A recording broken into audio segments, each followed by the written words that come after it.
The average solar storage system that we're seeing at the market at the moment, so a typical home is using around 20 kilowatt hours, and in general most people are getting between a 5 to a 6.5 kilowatt solar system and a 10 kilowatt hour battery.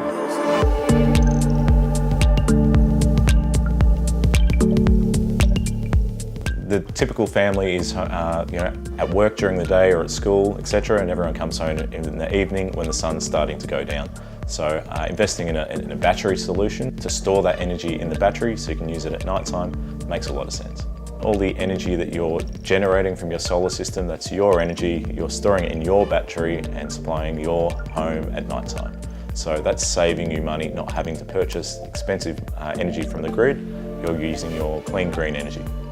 The average 4-bedroom home or 4-person family is using typically a 5 to a 6 kilowatt solar array and a 10 kilowatt hour residue battery.